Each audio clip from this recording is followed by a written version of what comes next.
নমস্কার বন্ধুরা, মোনাস কিচেনে সবাইকে স্বাগত। আজকে চলে এসেছি নতুন একটি রেসিপি নিয়ে, সর্ষে কাতলা ভাপা।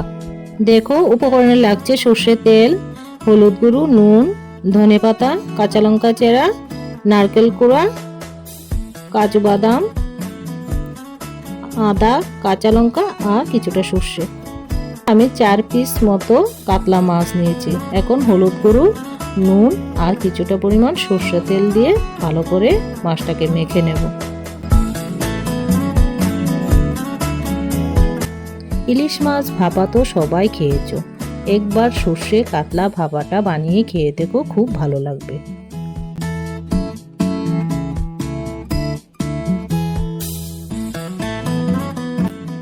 এখন একে একে সব বাটা মশলাগুলি দিয়ে দেব।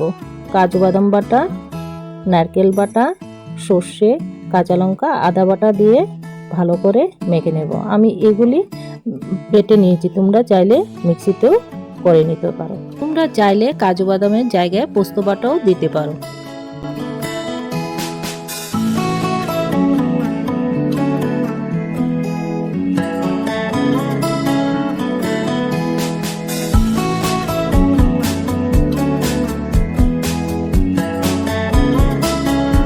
মাছগুলি আমার মাখা হয়ে গেছে। এখন নিয়ে নিব একটি টিফিন কৌটো। টিফিন কৌটোর মধ্যে কিছুটা পরিমাণ সরষের তেল দিয়ে মাছগুলি একে একে দিয়ে দেব।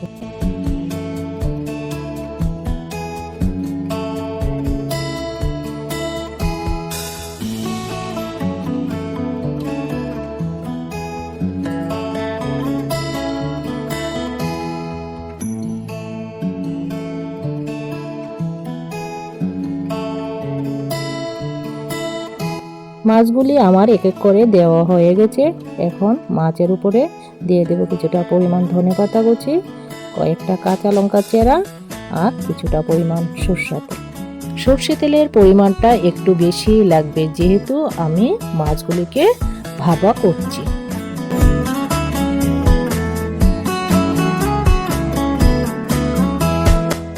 এখন টিফিন কৌটোর ঢাকনাটা লাগিয়ে নেব। তারপর গ্যাসে একটি কড়াইয়ে বসে নিলাম। কড়াইতে কিছুটা পরিমাণ জল দিয়ে তাতে একটি স্ট্যান্ড বসিয়ে নিলাম। স্ট্যান্ডটার উপরে এই টিফিন কৌটোটা দিয়ে ভারী একটা পুটু দিয়ে ঢেকে দিলাম। 30 মিনিটের জন্য ভাপিয়ে নেব। 30 মিনিট হয়ে গেছে, এখন নামিয়ে নেব। দেখো আমার ভাপাটা কত সুন্দর হয়েছে। যদি রেসিপিটা তোমাদের কাছে ভালো লেগে থাকে তাহলে লাইক, কমেন্ট, শেয়ার করে দিও।